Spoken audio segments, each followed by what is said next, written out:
오늘 우리가 함께 은혜 받고 생각해 볼 말씀은 시편 1편에 있는 말씀입니다.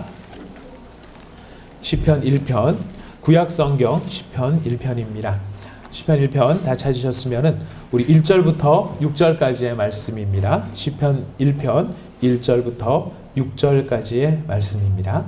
저와 여러분이 한 절씩 본문 말씀을 돌아가면서 교독하도록 하시겠습니다. 복 있는 사람은 악인들의 꾀를 따르지 아니하며 죄인들의 길에 서지 아니하며 오만한 자들의 자리에 앉지 아니하고 오직 여호와의 율법을 즐거워하여 그의 율법을 주야로 묵상하는도다. 그는 시냇가에 심은 나무가 철을 따라 열매를 맺으며 그 잎사귀가 마르지 아니함 같으니 그가 하는 모든 일이 다 형통하리로다. 악인들은 그렇지 아니하며 오직 바람에 나는 겨와 같도다. 그러므로 악인들은 심판을 견디지 못하며 죄인들이 의인들의 모임에 들지 못하리로다. 무릇 의인들의 길은 여호와께서 인정하시나 악인들의 길은 망하리로다. 아멘. 아멘. 오늘 우리가 시편 1편의 말씀을 봉독하였습니다. 시편은 여러분 잘 아시는 것처럼 시입니다. 시라고 하는 말은 시로 읽어야 된다는 뜻이 될 것입니다. 시로 읽는다는 것은 소설이 아니고 또 역사적 다큐멘터리도 아니고 시라고 하는 것은 참 독특한 문학적 장르라고 얘기들을 합니다. 그래서 시를 읽을 때 만약 이 시를 다큐멘터리처럼 읽으면 우리는 굉장한 혼란에 빠질 수밖에 없습니다. 예를 들어서 당신의 눈은 푸른 호수와 같습니다. 시적인 용어입니다. 그대의 눈은 푸른 호수요. 이렇게 얘기를 하는데 그것을 다큐멘터리적인 용어로 듣게 되면 우리는 그 사람 눈동자가 서양 사람 눈동자인가 보다 이렇게 생각하게 될지도 모릅니다. 왜냐하면 푸른색이라고 했기 때문에. 그러나 거기서 말하는 것은 내가 당신의 눈에 푹 빠질 만큼 당신의 눈이 깊고 나는 사랑에 빠져 있습니다. 이런 말이 되는 것이 바로 시적인 표현입니다. 그래서 시를 시로 읽는 것이 굉장히 중요한데요. 안타깝게도 우리는 이 성경을 읽을 때, 특별히 성경의 시편을 읽을 때 시라고 하는 사실을 너무 잘 알면서도 불구하고 항상 이 시편을 역사서를 읽는다든지 바울의 서신서를 읽는다든지 복음서를 읽을 때랑 비슷한 느낌으로 이 시를 읽을 때가 많더라는 것입니다. 사실 저도 시편을 읽을 때 늘 이렇게 읽어서 시편을 이 강해 위주로 설교를 할 때가 참 많이 있습니다. 그래서 이번에 그 시편 1편을 설교를 하면서 설교 준비를 하면서 이번 시편은 좀 시답게 한번 설교를 해보자 생각을 해서 많이 고민을 했는데 역시 아무리 노력해도 강해 쪽으로 가는 것은 어쩔 수 없는 것 같습니다. 계속 강해 쪽으로 가더라도 여러분 이해해 주시고 나중에 여러분들께서 이 시편을 읽을 때 저도 잘 안 되지만은 노력을 하셔야 됩니다. 시로서 읽을 수 있도록 많이 노력해 보신다면 더 도움이 되리라고 생각합니다. 이 대표적으로 이 시로 읽는데 방해가 되는 것 중에 하나가 뭐냐면 이 시편을 번역을 해 놓으신 분들께서 이 시편의 이 시의 뉘앙스라든가 시의 감각이라든가 이런 걸 살려서 좀 저희들이 읽을 수 있도록 이렇게 운율도 살려가며 이렇게 번역을 해주셨으면 훨씬 좋았을 텐데 이 번역을 해주시는 분들께서도 이거를 약간 산문체로 번역을 많이 해주셔가지고 우리가 시로 읽는데 조금 제한이 있기도 합니다. 대표적인 것이 여기 보면 이제 복 있는 사람은 악인들의 꾀를 쫓지 아니하며 따르지 아니하며 죄인들의 길에 서지 아니하며 오만한 자들의 자리에 앉지 아니한다 이렇게 표현이 되어 있는데 저도 원문은 잘 모릅니다. 솔직히 말씀드려서 히브리어는 신학교 다닐 때 한 학기 공부를 했습니다. 영어는 몇 년을 공부를 해도 여전히 영어가 안 돼가지고 시험 때마다 힘들어하는 게 우리인데 무슨 용 빼는 재주가 있다고 히브리어를 한 학기 하고 제가 히브리 사람처럼 히브리 말을 읽을 수 있겠습니까? 그냥 단어 몇 개 이렇게 보면서 띄엄띄엄 겨우 읽을 줄만 아는 알파벳 겨우 읽을 줄 아는 그 정도 수준이기 때문에 이거를 시로서 하는 것은 좀 무리가 있습니다만은 딴 건 몰라도 요거 하나는 좀 알겠더라고요. 어떤 것이냐면 시편 1편이 시작이 될 때 복 있는 사람은 이러이러하다 이렇게 돼 있는 게 아니고 복이 있도다 이렇게 시작을 한다는 것입니다. 복이 있도다. 복이 가득하도다. 복된 자여. 이제 이렇게 시작을 하는 것입니다. 근데 요거랑 똑같은 구조로 되어 있는 게 뭐냐면은 예수님의 산상수훈입니다. 예수님의 산상수훈할 때 우리는 이제 예수님께서 산에 올라가셔서 말씀을 가르치시는데 심령이 가난한 자는 복이 있나니 이렇게 계속 암송을 하고 있습니다. 근데 이것도 정확한 표현이 뭐냐면은 복이 있도다 심령이 가난한 자여. 이제 이렇게 시적인 말로 강조가 되어 있는 것입니다. 이 시적인 말을 들으면 훨씬 가슴이 뜁니다. 왜냐하면 시는 이성에 호소한다기보다는 이성을 통과한 감성에 호소를 하는 것입니다. 그래서 이 시를 다 읽고 나면 우리 가슴이 막 뛰어야 됩니다. 시를 다 듣고 나면 우리 마음에 뭔가 찡 하는 게 있든지 가슴이 핑 도는 게 있든지 정말 시를 잘 쓰면 눈물이 핑 하고 돌아야 이게 제대로 된 시라고 말할 수 있는데 시를 다 읽고 난 다음에 밍숭밍숭하다. 예. 이건 참 안타까운 일이 될 것입니다. 아무튼 지금 이 시편 1편을 통하여서 다윗이 지금 이야기하고자 하는 것은 복 있는 사람의 그 영광스러움과 그 복 있는 사람이 하나님 앞에서 이 복된 사람이 얼마나 이 아름답고 탁월하고 훌륭한가 이거를 지금 다윗은 이야기를 하고 싶어 하는 거거든요. 근데 복 있는 사람 이야기를 이제 설명을 어쨌든 감동 깊게 이야기를 하려고 하는데 이 복 있는 사람의 이야기를 하려고 하다 보니까 일단은 복 없는 사람으로부터 출발을 합니다. 복 없는 사람의 상황이 어떤지를 알고 그 복 없는 사람의 복 없음 속에서 왜 이게 복인지, 왜 이게 정말 복되다라고 하는지를 지금 다윗은 이야기를 하고 싶어 한다는 것입니다. 자, 일단 복 없는 사람, 여기 세 부류가 나옵니다. 여러분 읽으셨죠? 1절 말씀. 예, 어떤 사람들이 등장을 합니까? 악인이 나오고 죄인이 나오고 오만한 자가 나옵니다. 사실 이 세 부류는 같은 의미입니다. 근데 이제 히브리 시적 표현의 특징 가운데 하나는 뭐냐면은 같은 내용을 다른 단어를 써서 반복을 하는 경향이 있습니다. 그리고 같은 내용이지만 어떤 건 조금 더 점층, 잘 아시죠? 국어 시간 아마 학력고사 세대가 됐든 본고사 세대가 됐든 수능 세대가 됐든 아마 국어를 다 배우셨으면 점층법, 정감법 다 배우셨으리라고 생각합니다. 오래간만에 듣는 용어입니다. 아무튼 이 시편도 그렇게 이 같은 내용이지만은 다른 단어를 써서 의미를 좀 더 깊게 이 나선형으로 이렇게 파고 들어갑니다. 그래서 지금 여기 악인들, 죄인들, 오만한 자들이 나오는데 이 악인이나 죄인이나 오만한 자나 일단 공통적인 특징은 다 복 없는 자라고 하는 특징이 있습니다. 근데 이 성향으로 봤을 때 일단 악인들, 이 사람들이 조금 더 제일 포괄적이에요. 이 악이라고 하는 것은 이 악한 근본을 이야기할 때 죄의 근본, 죄를 죄되게 하는 근본을 이야기할 때 악이라고 표현합니다. 이 악의 뿌리에서부터 죄가 올라가고 그리고 이 올라간 죄로부터 구체적인 잘못이 하나가 지적이 되는 것이 오만함으로 나타나는 것입니다. 근데 이 악인이다 그랬을 때 이 악인들의 꾀를 따르지 아니한다라고 되어 있는데 악인에서 죄인, 죄인에서 오만한 자로 나가는 것처럼 다른 표현도 점점점 이렇게 의미가 강조가 되는데요. 악인들의 꾀, 이거보다 더 강한 것이 죄인들의 길이고 죄인들의 길보다 더 강한 것이 오만한 자의 자리라고 하는 겁니다. 그리고 여기에 따라 나오는 동사도 더 강조가 되는데요. 악인들의 꾀를 따르는 자리에서 죄인들의 길에 서는 자리로 가고 서는 자리에서 앉는 자리로 가는 것입니다. 점점점 얘가 의미가 강조되고 있구나. 이것만 좀 우선 좀 마음을 좀 같이 공감을 해주시면 좋겠습니다. 근데 악인들의 꾀를 따른다라고 했을 때 꾀라고 하는 말이 무슨 뜻일까요? 꾀. 이 꾀라고 하는 말이 성경의 다른 곳에서 어떻게 표현이 되었느냐면은 조언하다, 충고하다. 이 대표적인 사람들이 누구냐면은 모세가 이스라엘 백성들을 다 데리고 광야로 갔는데 수많은 사람들을 함께 하는 겁니다. 근데 이제 모세가 혼자서 이 재판을 다 해주다 보니까 기다리는 백성도 지치고 모세도 기운이 빠지는 거예요. 그때 누가 왔냐면은 모세의 장인인 이드로가 모세를 만나러 왔습니다. 근데 하는 모습을 가만히 보니까 하루 종일 짐 빠지는 일만 하고 있거든요. 그래서 이드로가 이야기를 합니다. 혼자 다 하지 말고 일을 위임하라.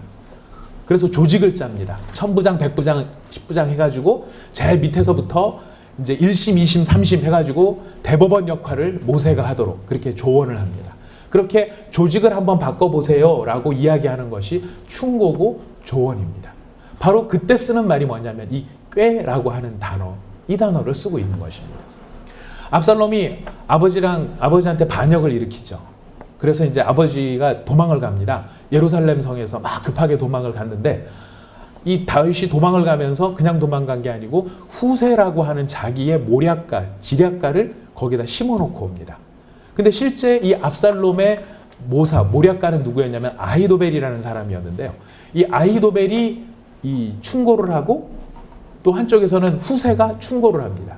근데 아히도벨의 충고는 뭐였냐면은 속도전입니다. 지금 머뭇거리지 말고 바로 추격을 해서 다윗을 확 붙잡으십시오. 이런 조언을 했고요. 후세는 당신의 아버지는 굉장히 전쟁으로 탁월한 사람이고 잔뼈가 굵은 사람이기 때문에 절대 이게 당신이 속도전으로 이렇게 쳐들어 내려가는 거를 모르지는 않을 겁니다. 방비하고 있을 테니까 온 이스라엘의 군대를 다 모아서 물량전으로 나가십시오. 이렇게 이야기를 합니다. 근데 이 후세가 하는 말이 거짓말이었죠. 다윗은 그걸 감당할 수 있는 상황이 아니었습니다. 아히도벨이 똑똑한 조언을 했는데 압살롬은 누구 이야기를 들었냐면은 후세의 이야기를 들었습니다. 자기의 원래 모략가 이야기를 듣지 않고 다윗의 모략가 이야기를 들었습니다. 그래서 아히도벨이 자기의 충고가 통하지 않는 것을 보고 어떻게 하냐면 짐 싸서 집에 내려가서 목매달고 자살해버립니다. 압살롬은 끝났다. 이렇게 생각하고 자살을 합니다. 바로 그렇게 옆에서 해주는 조언. 이게 뭐냐면은 바로 꾀라는 것입니다. 근데 이게 복 없는 사람들은 어떤 사람들이냐면은 악인들의 충고를 어떻게 한다는 겁니까? 따른다는 거예요. 악인의 꾀를 따른다라고 했을 때 악인의 꾀라고 하는 것은 악한 생각, 악한 동기로부터 나오는 그 충고와 조언을 듣고 그 악한 조언을 따라간다는 거예요. 복 없는 사람의 특징, 악한 충고, 악한 꾀를, 악한 이야기를, 계획을 따라가더라. 두 번째, 이 복 없는 사람은 그 악한 꾀를 따라가는 것으로 끝나는 게 아니고 죄인들의 길에 서더라는 거죠. 길이라고 하는 말은 우리가 잘 아는 것처럼 로드 혹은 웨이라는 말이 있습니다. 그죠? 근데 이 웨이라는 말은 길이라는 말도 되지만은 이 산에 길이 생기는 방법이 어떤 길입니까? 어떤 방법이 있습니까? 잡초가 우거져 있고 나무가 막 있는데 거기에 길을 만드는 방법. 요즘 같으면 불도저로 가서 밀어버리면 되지만 불도저가 없을 때는 어떻게 해야 되죠? 예. 무수히 사람들이 오고 가면 됩니다. 사람들이 거기를 계속 왕래를 하면 거기에 길이 생깁니다. 여기 죄인들의 길이라고 하는 건 뭐냐면 악한 자들의 충고와 조언을 자꾸 따라다니다 보니까 그 따라다니는 것이 계속 반복이 돼서 거기에 길이 생겨버린 거예요. 습관이 되어버렸다는 겁니다. 태도가 그쪽으로 굳어버렸다는 거예요. 악한 성품으로 비롯되어진 한두 번은 이게 뭐 그렇지 뭐 이게 한두 번 뭐 그럴 수도 있지 뭐 이렇게 하는데 그것이 자꾸만 그 악한 충고와 조언을 물리치지 않고 계속 그걸 반복하다 보니까 길이 생겨버린 거예요.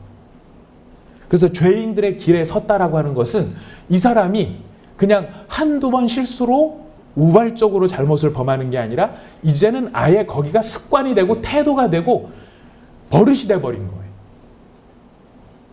좋은 버릇을 들이셔야 됩니다. 좋은 습관을 가지셔야 됩니다.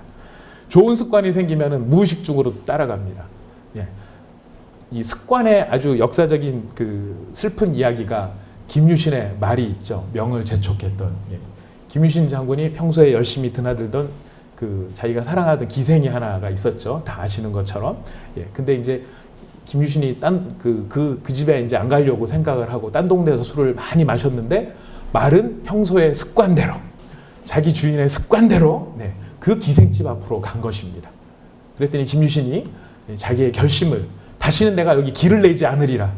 이 습관을 깨버리리라 하고 그가 내렸던 이 결단의 행동, 말의 모가지를 베어버리는 것이었습니다.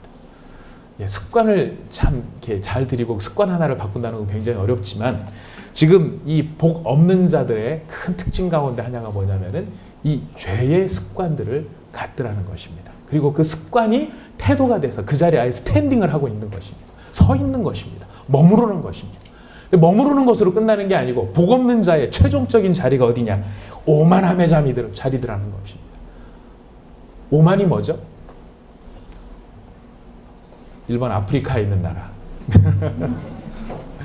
예, 오만. 오만하다. 성경이 말할 때 오만함이라는 것은 무엇이냐면요, 경멸하다, 모욕하다, 조롱하다라는 뜻이 있습니다. 경멸하며 모욕하고 조롱하는데 특별히 무엇에 관해서 그러냐면은 죄에 대해서 우습게 여기는 거예요. 그 다른 사람 다 그렇게 살아. 뭐 남들도 다 그러는데 뭐, 죄 그게 무슨 그게 죄야. 사람이 살다 보면 그럴 수도 있지. 이렇게 생각하는 것이 오만한 태도라는 것입니다. 그리고 거기서 한 걸음 더 나가는 것이 뭐냐면은 그렇게 살면은 하나님이 벌 주실 거예요. 그렇게 살면 안 됩니다. 기회가 있을 때 돌이키십시오. 라고 말을 하는데 오만한 자는 뭐라고 얘기하냐면은 하나님이 계시면 진작에 벌을 내리셨어야지. 뭐 하나님 안 계시네. 옆집 그 사람도 살고 쟤도 저렇게 살고 사는데 무슨 하나님이 어디 계셔? 이렇게 죄와 하나님의 심판에 대해서 경멸하는 것, 우습게 생각하는 것, 바로 그것이 무엇이냐면 오만함이라는 것입니다. 근데 오만한 자리에 이제 어떻게 합니까? 자리에 앉았다라고 되어 있죠. 이 자리에 앉았다라는 말이 원래 말은 뭐냐면 그 모임에 참여했다는 거예요. 멤버가 된 것입니다. 멤버십을 가진 거예요. 어떤 일에? 하나님을 경멸하고 하나님을 우습게 보고 하나님을 쉽게 생각하는 것. 그럼 죄 지으면 또 회개하면 되지 뭐. 이렇게 생각하는 것이 바로 오만한 태도라는 것입니다. 여러분 이 단계를 보시죠. 복 없음의 단계가 그냥 하루아침에 되어지는 것이 아니라 처음에는 옆에서 하는 이야기를 듣고 그 이야기를 따라가는 것이고 그 이야기를 따라가다가 혹은 마음의 생각들, 마음에 우러오는 작은 동기들에 그래 한 번만, 남이 안 보잖아. 이번만 하고 다음부터는 하지 말자.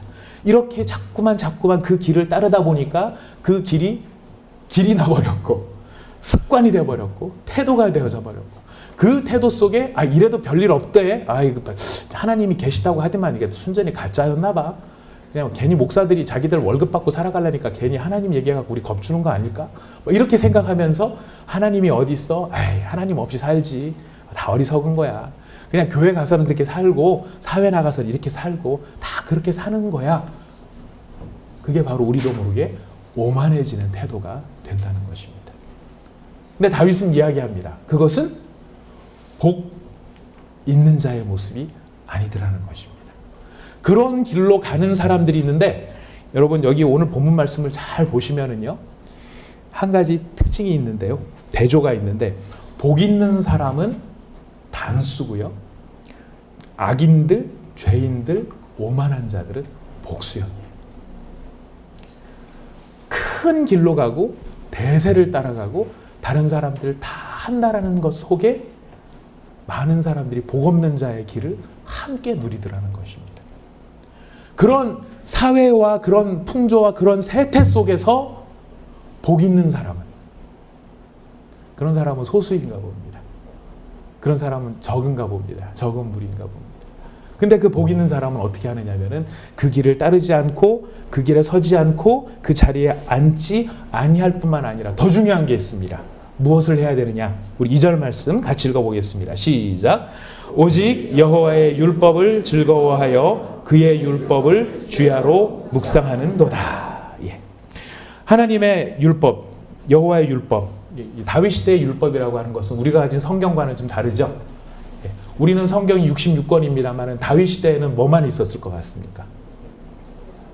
적어도 다윗 이야기가 나오는 성경들은 아니겠죠. 예. 그 앞에까지였을 것, 그 전 이야기까지였을 것입니다. 아마 맥시멈 써졌다고 하면 아마 사무엘 4장 정도까지 쓰여졌지 않았을까 싶습니다. 그리고 모세 오경과 더불어 여호수아, 사사기, 룻기, 요 사사 시대까지 나오는 아마 맥시멈 잡아도 그때까지는 그 정도 성경책밖에 없었을 것입니다. 좀 더 엄밀하게 말해서 여호와의 율법이라고 하는 것은 모세 오경이죠. 그 모세 오경을 즐거워하고 그의 율법을 묵상한다 그래요. 이 묵상에 대해서는 유진 피터슨 목사님이 굉장히 좋은 비유를 들으셨어요. 유진 피터슨 목사님 댁에는 큰 개가 한 마리 있대요. 그래서 그 개한테 가끔 가다가 아주 큰 족발 같은 뼈다귀를 하나 던져주면 그 개가 그걸 딱 물어다가 어디 가갖고 열심히 땅을 판 다음에 그걸 딱 묻어놓는데요. 묻어놓고 앞발로 툭툭툭툭 밟아가지고 흔적도 없이 만들어 놓는데 왜 그렇게 하는가를 가만히 지켜봤더니 어느 순간에 딱 이르러서 다시 그걸 막 파갖고 끌고 와가지고 사람들도 아무도 없고 고양이도 없고 아무도 없는 곳에서 혼자 그 뼈다귀를 발 앞에 딱 끼고 고양이 소리를 내면서 가르릉 가르릉 소리를 내면서 그 뼈다귀를 핥더라는 것입니다. 핥아먹고 씹어먹고 입안에다 돌려먹고 그러다가 막 한참 있다가 도로 그 위치에다 갖다 놓고 묻어놓고 그러다 언제 또 시간이 나면 가가지고 도로 꺼내가지고 그렇게 핥아먹고. 히브리어에서 묵상하다는 단어가 바로 무슨 뜻이냐면은 개가 정확하게는요 사자가 짐승의 그 뼈를 핥아먹다, 갉아먹다라는 단어가 묵상하다는 거예요. 묵상은 하나님의 말씀, 우리는 사자가 아니니까 뼈다귀는 아니겠지만 하나님의 말씀을 마음속에 새겨놓고 꺼내서 씹어보고 단물이 날 때까지 씹어보고 이렇게 생각해보고 저렇게 생각해보고 이렇게 음미해보고 하는 것이 바로 묵상입니다. 근데 그 묵상을 하기 위한 중요한 조건이 뭐냐면은 즐거워한다는 것이. 여러분들에게 큐티 시간은 행복한 시간인지 의무를 따르는 시간인지는 잘 모르겠습니다. 여러분에게 기도 시간은 여러분이 행복한 시간인지 여러분의 즐거움의 시간인지는 잘 모르겠습니다. 그러나 지금 다윗은 이야기합니다. 복 있는 자는요, 그 하나님의 말씀을 음미하고 그 말씀을 음미하면서 하나님 앞에 기도하는 시간이 즐거운 시간이 되더라는 거예요. 왜 그럴까요? 오늘 제가 보통 때랑은 다르게 칠판을 좀 준비를 했습니다. 칠판은 아니고 이제 저기 보드를 준비했는데요. 우리 노아 형제가 좀 도와주시겠어요? 조한남 목사님께서 도와주시기는 제가 조금 그렇고, 예, 우리 노아 형제가 운동선수이십니다. 그래서 팔에 힘도 좋으시고. 원래 제가 알고 있기로는 그 골프 티칭 하신다고 들었습니다. 예. 팔에 힘이 좋으시고 다리 힘도 좋으십니다. 네. 잠깐 들고 있도록 하겠습니다. 성경이 왜 중요하냐? 우리가 성경이 왜 필요하냐? 아마 저한테 사역반 하셨던 우리 집사님들은 사역반 시간에 한 번씩은 다 들으셨던 이야기인데요. 다시 한번 리마인드 하시는 마음으로 들어주시면 되겠습니다. 성경이 왜 중요한가? 사실 우리는 성경이 없으면 하나님에 대해서 알 수도 없고 하나님에 대해서 그 뜻과 계획도 이해할 수가 없습니다. 왜냐하면 하나님과 우리와는 다른 존재입니다. 다르다라고 했었을 때 어떻게 다를까요? 하나님과 우리가 다르다라고 하는 말 속에 가장 중요한 것이 초월이라는 것입니다. 하나님은 초월자이시고 우리는 제한적이라고 이야기하거든요. 하나님과 우리의 가장 다른 점은 인간의 한계, 인간이 어떤 한계를 가지고 있는데 인간의 그 한계에 대해서 하나님은 한계를 갖고 있지 않다라고 해서 그 한계를 초월하신 초월자라고 이야기합니다. 그렇다면 우리 인간이 가진 한계가 무엇일까요? 여러분 보통 어떤 때 한계를 느끼십니까? 미모? 체중? 여러 가지 한계가 있겠지만 우리가 사람으로서 갖는 근본적인 한계는 뭐냐면 시간과 공간이에요. 무슨 말이냐면 우리가 시간에 관해서는 아무리 급하다고 해서 시간을 땡겨 쓸 수가 없습니다. 그리고 한 번 흘러간 시간은 아무리 후회가 된다고 해서 그 시간을 다시 돌이키지 못하더라는 것이에요. 우리는 시간 안에 갇혀 있습니다. 시간이라는 틀 속에 딱 갇혀 있습니다. 그래서 우리는 언제나 현재라고 하는 그 포인트를 늘 지나가고 있는 거예요. 그래서 우리는 시간 안에 갇혀 있는 것이고요. 두 번째는 공간에 대해서 갇혀 있습니다. 공간 안에 갇혀 있다는 말은 뭐냐면 어떤 특정한 시간에 동시에 두 군데 있을 수 없다는 거죠. 여러분이 이 시간에 두 군데 있을 수 있다 그러면 한 군데는 여기 계시고 다른 한 군데는 딴 데 계시겠죠. 예, 집에서 쉬신다든지 안식일을 아마 보내고 계실 겁니다. 근데 우리는 그렇게 못한다는 거예요. 특정한 시간에는 특정한 장소에 있을 수밖에 없다. 이것이 인간이 가진 근본적인 한계. 근데 하나님은 어떠십니까? 하나님은 초월자라고 이야기하는데 초월했다는 게 뭘 초월했다는 것일까요?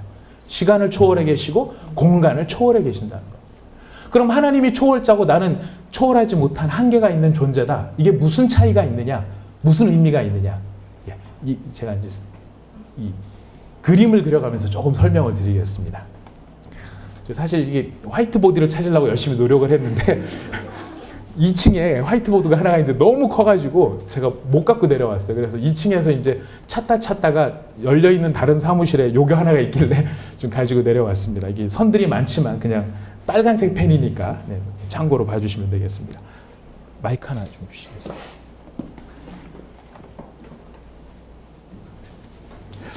이 기도회니까 할 수 있는 이야기입니다. 맨날 너무 경직되어 있는 것 같아서 오늘은 좀 설명을 성경 공부하듯이 좀 해보도록 하겠습니다.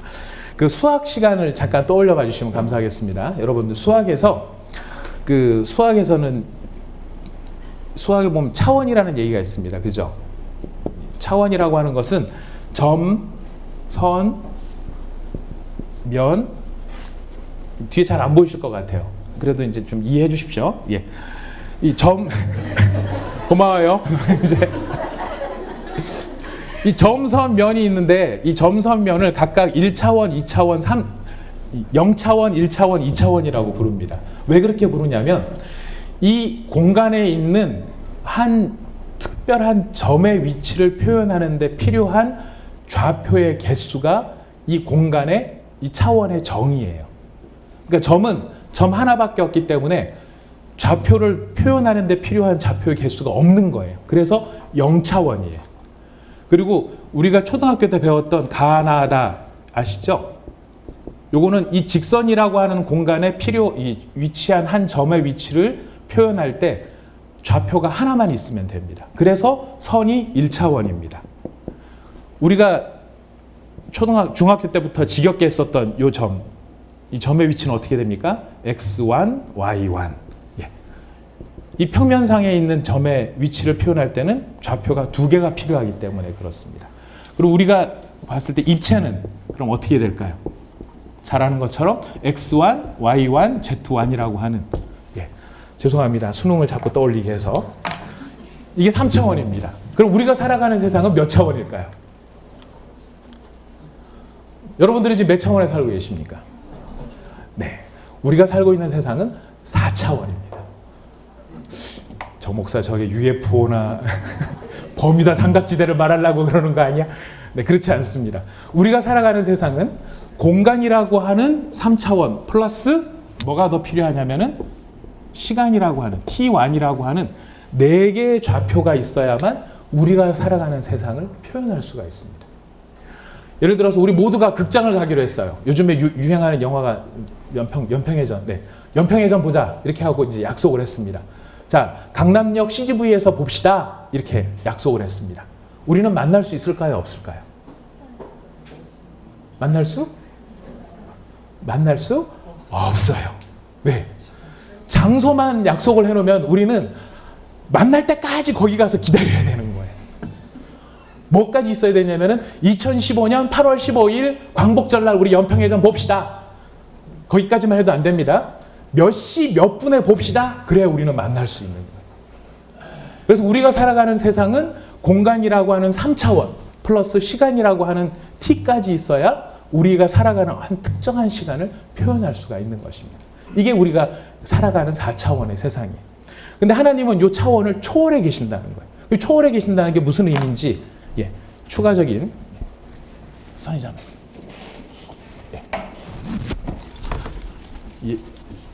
노아 형제 미안해요. 벌 세워서. 약간 축약을 해서 설명을 해볼 텐데요. 여기 평면이 하나가 있다고 가정을 해보세요. 이 평면을 아까 몇 차원이라고 그랬죠? 2차원이라고 말씀드렸어요. 2차원. 여기 높이가 없어요. 여기에 아메바가 살고 있어요. 높이가 없는, 그러니까 이렇게 길쭉길쭉한 애들만 살고 있을 겁니다. 여기 김은수 아메바가 있고, 예. 여기 정구충 집사님, 네. 고광열 집사님 이렇게 계신다고 우리 세 아메바가 살고 있다고 가정을 해보겠습니다. 고광열 아메바가 쭉 가다가 김은수 아메바를 만났어요. 어떻게 보일까요? 상상을 좀 상상력을 생각해 보십시오. 예. 요 김은수 아메바의 폭처럼 요 폭의 작은 선분으로 보일 겁니다. 높이가 없으니까. 자기 눈높이니까. 만약에 요렇게 생긴 아메바가 정구충 아메바를 만났다. 그럼 정구충 아메바는 어떻게 보이냐면 이 기럭지, 길이의 선분으로 보일 것입니다. 이렇게 아메바들이 놀고 있는 걸 보고 밖에 있는 구가 어우, 저기 참 재밌네. 가서 한번 놀아봐야 되겠네. 그리고 이 평면상에 있는 애들한테 이야기를 하는 거예요. 얘들아 같이 놀자 얘기를 한 거예요. 그러면 이 평면상에 있는 존재들은 이 구가 하는 이야기를 들을 수 있을까요? 없을까요? 네, 들을 수 없습니다. 못 느낍니다. 왜? 왜 못 느끼냐면은 얘가 인식할 수 있는 영역을 넘어가 있기 때문에 그런 것입니다. 언제 인식이 되느냐? 이 구가 위로 쑥 올라와서 평면상에 딱 닿는 순간, 그때 얘네들이 뭐라고 느낄까요? 아, 여기 새로운 점이 나타났다. 그렇게 느끼겠죠. 닿았으니까. 근데 구 입장에서는 새로운 점? 나는 점이 아니고 나는 한 중심점으로부터 흩어져 있는 3차원상의 점들의 집합이야. 라고 구가 자기의 정의를 이야기를 하는 거예요. 막 얘기를 하면은 점들은 뭐에 대한 개념이 없어요? 높이에 대한 개념이 없다 보니까, 예, 감사합니다. 제대로 된 마커가 왔습니다.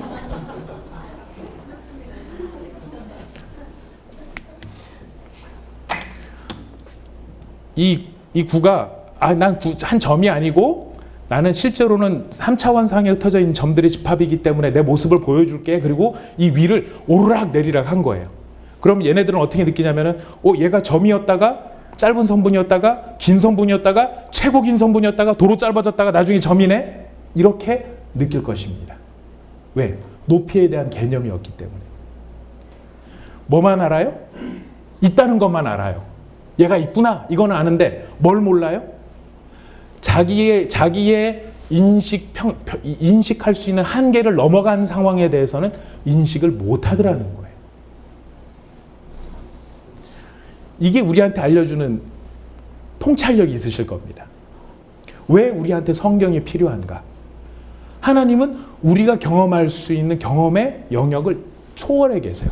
평면상의 구가 초월해 있듯이 4차원상으로부터 초월해 계신 하나님이 계시는데, 하나님이 자기의 존재에 대해서 막 설명을 하시는 거예요.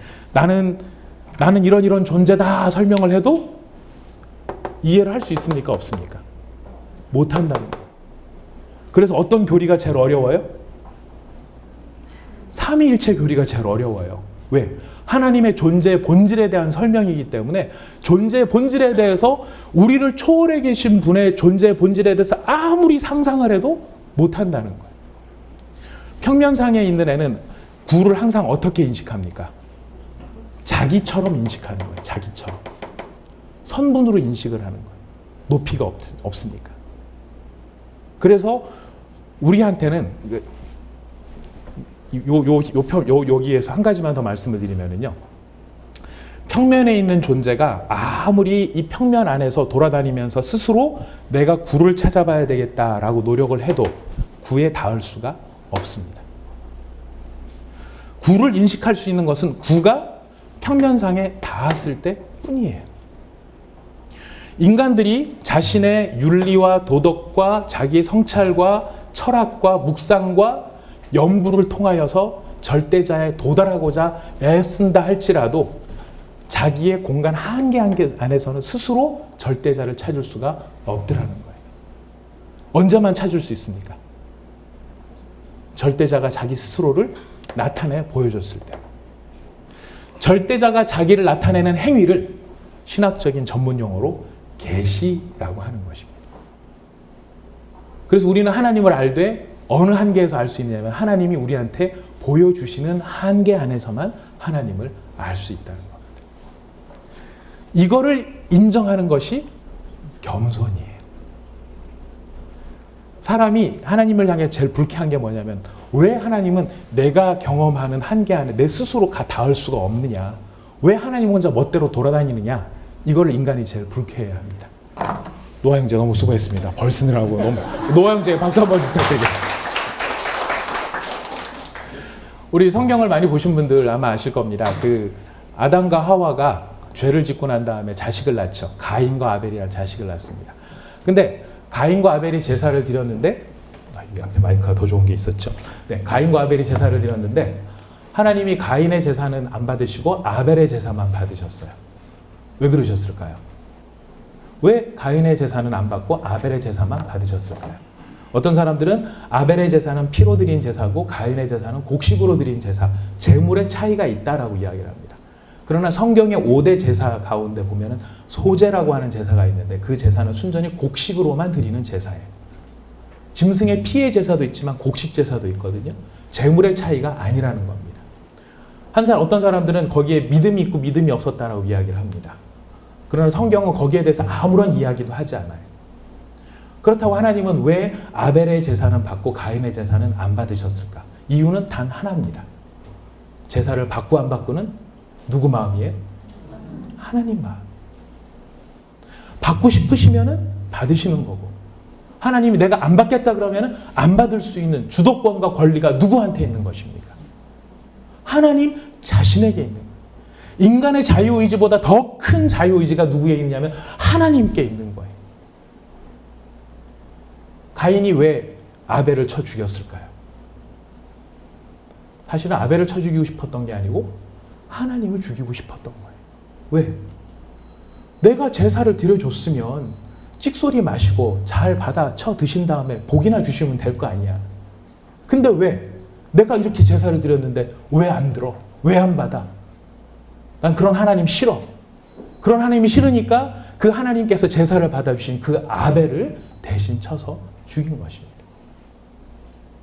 인간의 죄와 인간의 오만은 뭐냐면은 내가 이렇게 제한되어져 있고 초월적인 존재가 아님에도 불구하고 내가 초월자와 같은 위치에서 내가 초월자로 살겠다. 이것이 죄의 근본인 것이. 아까 말한 악인들의 특징, 죄인들의 특징, 오만한 자의 특징, 모든 것을 통칭한 한 가지 중심적인 특징이 무엇이냐면 바로 그 사람들은 하나님 없이 내가 내 마음대로 내가 원하는 대로 살겠다라고 하는 특징을 갖는다는 것입니다. 진정한 복 있는 사람이 복 있는 이유는 바로 여기에 있습니다. 아, 내가 이런 한계가 있구나. 내가 이런 초월자 앞에서 하나님이 나한테 자기 자신을 알려주지 않으면 나는 하나님을 알 수 없는 존재이구나. 하나님, 나에게 하나님 자신에 대해서 알려주십시오. 나에게 하나님에 대해서 말씀해 주십시오. 제가 하나님을 깨닫고 알 수 있도록 제게 다가와 주십시오.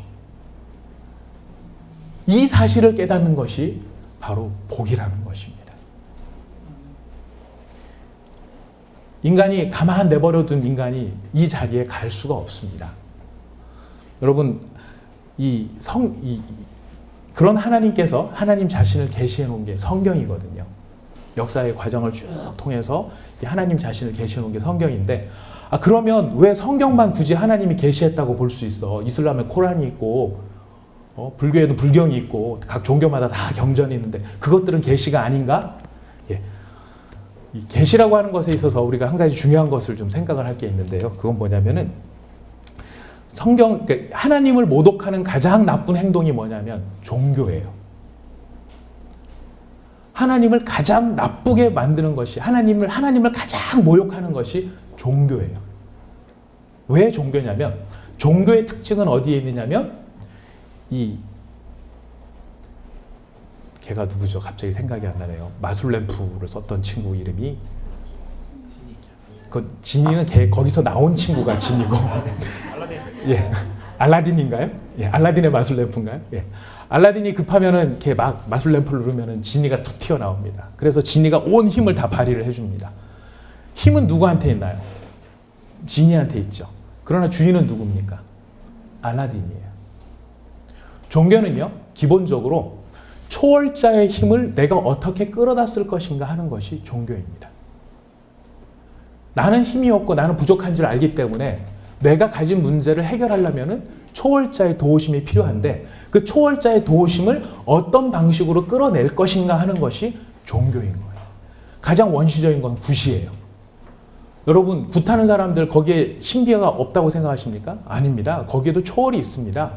거기에도 신기한 게 있습니다. 여러분, 영빨 있는 이 무당은요, 작두를 타요. 여러분, 작두 한번 타보실랍니까?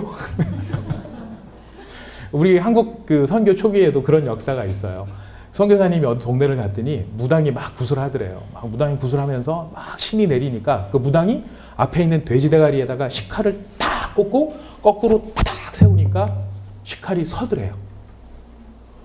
사전에 이 무당이 와가지고 돼지 대가리의 무게 중심은 여기 찍어가지고 거기다 정확히 찍어갖고 세운 게 아니라 굿을 막 해가지고 뭔가 영이 내려오니까 찍어서 세우니까 서 있더라는 거죠. 그 선교사님이 기도를 했답니다.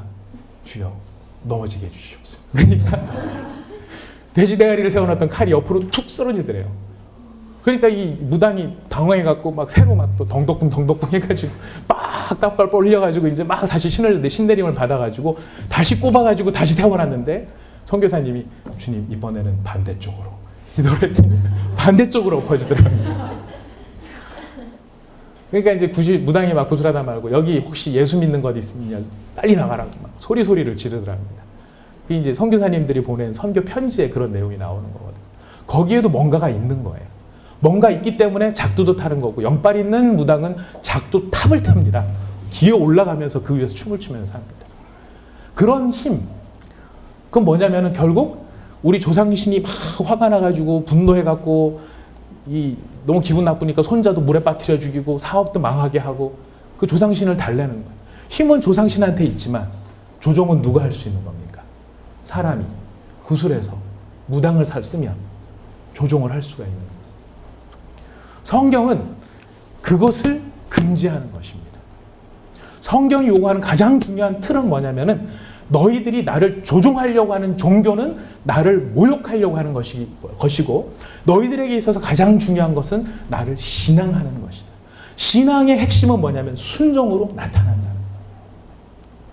그래서 진정한 신앙은 하나님의 말씀에 대해서 그 말씀 앞에 무릎을 꿇는 것이고 그 말씀을 받아들이는 것이고 그 말씀을 수용하는 것이고 그 말씀을 즐거워하는 것이죠. 이것을 아무나 할 수가 없는 것이기 때문에 인간의 이성으로는 안 통해요. 여러분 지금 우리나라 우리가 살고 있는 세대 가장 중요한 이슈 가운데 하나가 뭡니까? 동성애 문제죠. 동성애 문제가 이슈가 되어지는 그 배경에는 뭐가 있습니까? 그 근본, 여러 가지 이유가 있겠지만 배경의 중심에는 나는 내가 원하는 대로 살 자유가 있다라는 거예요. 나는 내가 원하는 대로 살 자유가 있는데 왜 그것을 남들이 해라 마라 그거를 제한하느냐라고 얘기하는 거거든요. 그 이야기는 내가 원하는 게 결국은 법이라는 이야기고 내가 원하는 것이 세상에서는 모든 것의 가장 중요한 틀이 된다. 성경은 그걸 뭐라고 얘기하냐면 그 태도 자체가 죄다라고 이야기를 하는 것입니다. 우리 크리스찬들이 동성애를 죄라고 이야기하는 것은 무엇에 근거한 것입니까? 우리 보기에 영 가짜라서 그런 겁니까? 아니요. 우리 크리스찬들의 기독교의 근본적인 틀은 뭐냐면은 동성애를 하는 동성애적 성향을 가지고 있는 사람들에 대한 긍휼함을 가지고 있어요. 저렇게 하면 안 된다. 불쌍히 여겨야 된다. 하는 긍휼함을 가지고 있어요. 그러나 그 사람들을 긍휼히 여긴다는 것이 동성애가 죄가 아니다라고 하는 것은 아니라는 것입니다. 우리가 동성애가 죄라고 하는 이유는 어디에 있냐면 성경이 우리에게 동성애는 죄라고 가르치고 있기 때문에 그렇다는 거예요. 하나님이 정하신 틀입니다. 우리가 그 틀을 받아들이는 이유는 어디에 있냐면 아까 제가 오늘 이상한 칠판까지 들고 와서 설명드린 것처럼 우리는 제한된 존재이고 우리를 지으신 하나님은 초월적인 존재이시며 그분이 우리의 주인이시기 때문에 그렇다는 거예요. 다윗은 이런 배경 속에서 여호와의 율법을 즐거워하고 그의 율법을 주야로 묵상하는 사람. 율법을 묵상하지 않으면 뭐를 묵상할까요? 결국 내 생각을 묵상할 것이고요. 내 마음을 묵상할 것입니다. 뭘 즐거워할까요? 내가 성공할 수 있는 방법? 내가 사람들 앞에 이름을 높일 수 있는 방법? 내가 다른 사람들 앞에 나를 드러낼 수 있는 그런 방법들을 우리는 묵상할 것입니다. 근데 그런 묵상들은 다 어디로 귀결이 됩니까? 악인들의 꾀, 죄인들의 길, 오만한 자들의 자리로 귀결이 되더라는 것입니다. 그 통찰을 하면서 그 상황을 통찰하면서 다윗은 외치는 것입니다. 그 악인들과 죄인들과 오만한 자에 대해서 뭐라고 하는 것이 아니라 그것이 인간이 가진 죄의 본성이라 다 그쪽으로 가는데 그 속에서 여호와의 율법을 즐거워하고 그 율법을 묵상하면서 살아가는 자의 그 극히 작은 소수이지만 그 사람은 정말 얼마나 행복한 사람인가. 모두가 그 길이 맞다라고 달려가는 그 심판과 하나님의 저주가 있을 수밖에 없는 그 자리를 떨쳐 일어나서 자기 자신을 낮출 줄 알고 하나님 내 뜻대로 마옵시고 아버지의 원대로 되기를 원하나이다라고 말할 수 있는 그 율법을 즐거워할 수 있는 자리, 그 자리에 이르는 사람은 얼마나 복 있는 사람인가. 제가 어제 한 부부, 신혼부부하고 저희 집사람하고 넷이서 데이트를 좀 하면서 제가 그 형제의 아버님 이야기를 듣다가 하나님의 율법을 즐거워하고 그 율법을 따르는 사람의 모습이 어떠한가를 느낄 수가 있었습니다. 그 형제의 아버님이 이제 신앙심이 좋다라고 하는 말로서 표현하기 힘든 참 신앙이 좋은 분이셨던 것 같아요. 제가 직접 대면은 못했지만은 그 교회에서 그 집 안방에서 개척교회가 시작되기도 했고 그분이 어느 교회에서 열심히 헌신도 하고 순종도 하셨답니다. 근데 한 번은 그 오래된 교회, 자기가 많이 나가던 교회에 그 교회에서 장로 후보가 되셨대요. 임직을 하기 위해서요. 근데 그분이 그 장로 후보가 되자마자 말씀을 생각하면서 장로 후보의 가장 기본적인 자격이 뭐죠? 그 집안을 잘 다스린다. 이런 게 제일 먼저 나오는 조항이에요. 성경에 보면. 집에 가서 자식들을 모아놓고 물어보셨답니다. 얘들아, 내가 장로 후보로 교회에서 피택이 됐는데 아빠가 장로 후보 되는 거, 장로 되는 거 좋겠냐? 그랬더니 그 집 아들내미, 딸내미가 아니, 아빠는 아직 아닌 것 같아. 그렇게 얘기를 했대요. 일반 교회에서 장로 후보가 된다는 자체도 사실 쉽지 않은 얘기지 않습니까? 굉장히 어려운 얘기인데요. 굉장히 어렵고 자기도 하고 싶은데 근데 자기 자식한테 물어보면서 아빠가 그런 자격이 있니? 라고 물어보니까 아빠는 아직 아닌 것 같아 라고 어린 자녀들이 얘기를 했답니다. 그랬더니 그 아빠가 그 얘기를 듣고 아 그래? 그럼 알겠다. 그래서 그 다음 날로 가서 장로 후보를 사퇴를 하셨답니다. 내 집안에 내 자녀들이 아직 인정하지 못할 정도의 사람이라면 나는 성경적 기준으로 봤을 때 나는 아직 아니다. 우리가 말씀을 즐거워하고 말씀을 묵상한다는 것은 바로 이런 마음의 자세를 갖는다는 것입니다. 내가 보기에, 내 판단에, 사람들의 평가에, 세상의 기준에는 이것이 맞는지 몰라도 하나님의 말씀이 이거라고 한다 그러면 이것이 아니라 이것을 따라갈 수 있는 것. 바로 그것이 여호와의 율법을 즐거워하고 그 율법을 묵상하는 사람의 모습인 것이고 바로 그런 사람을 바라보며 다윗은 외치는 것입니다. 진정으로 복 있는 사람이다. 시간이 많이 갔습니다. 정리를 하겠습니다.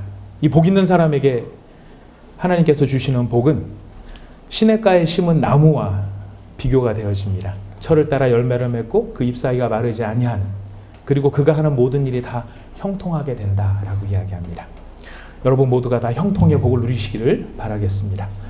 근데 여러분 형통하다 어떤 느낌을 가지고 계십니까? 만사 형통 그러면 모든 일이 형을 통해서 이루어진다 뭐 이런 뜻일까요? 예, 아직까지 이런 유머가 통하는 걸 보면 정말 포기할 수 없어요. 이렇게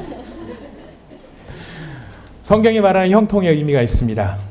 형통이라고 하는 것은 앞으로 나아가다 이런 뜻입니다. 앞으로 나아가다.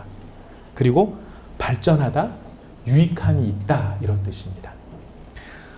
하나님의 율법을 여호와의 율법을 즐거워하고 그 율법을 묵상하는 자는 그가 하는 모든 일이 다 형통하다라고 했었을 때 그 형통이라는 말에는 그가 하는 모든 일이 유익함이 있고 그가 하는 모든 일은 발전적이며 그가 하는 일은 모든 일은 앞으로 나아가는 목표를 향해 달려나가는 그런 일이 된다라는 뜻입니다. 우리 형통이라는 게 뭐든지 하면 다 성공하는 것이 형통이라고 생각을 합니다만은 형통의 더 중요한 뜻은 뭐냐면은 목표를 이루는 것, 목표를 향해 나아가는 것이 형통입니다. 시냇가에 심겨진 나무가 시냇가에 심겨졌기 때문에 가질 수 있는 건 뭐냐면 열매를 향한 목표로 나갈 수 있는 것입니다. 그 목표를 향해 나가기 때문에 그가 경험하는 모든 일은 다 가치가 있는 것이고 소중하다는 것이에요. 어떨지라도 좋은 일도 있지만은 나쁜 일이 있을지라도 기쁜 일이 있지만 슬픈 일이 있을지라도 그 모든 것이 다 무엇을 향해 가는 것이라는 것입니까? 목표를 향해 나간다는 것이. 그래서 형통하다는 것입니다. 여호와의 율법을 묵상하고 그 율법을 주야로 즐거워하는 자가 불행도 없고 맨날 즐거움만 있고 기쁨만 있다는 뜻이 아니라 그가 경험하는 일이 무슨 일이 되어진다 할지라도 그 경험하는 모든 일은 한 가지 목표를 향해서 달려나가게끔 만드는 그런 역할을 하게 될 거라는 것이에요. 그에 비해서 복이 없는 자들은 뭐라고 평가를 합니까? 바람에 나는 겨와 같다 그러죠.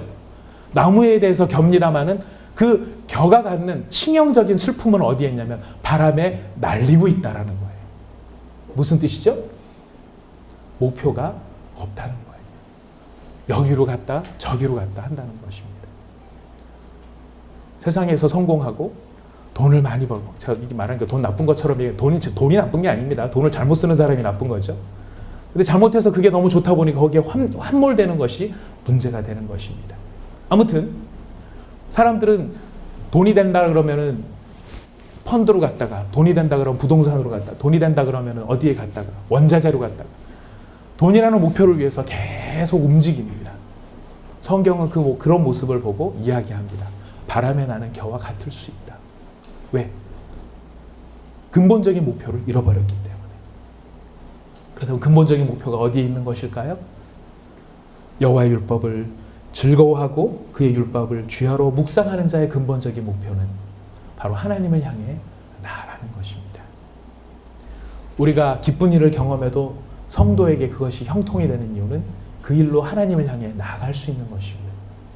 우리가 슬픈 일, 비극적인 일을 당한다 할지라도 그 일이 우리에게 형통이 될 수 있는 것은 그것으로 말미암아 우리는 하나님께로 나아갈 수 있기 때문에 그렇다는 것입니다.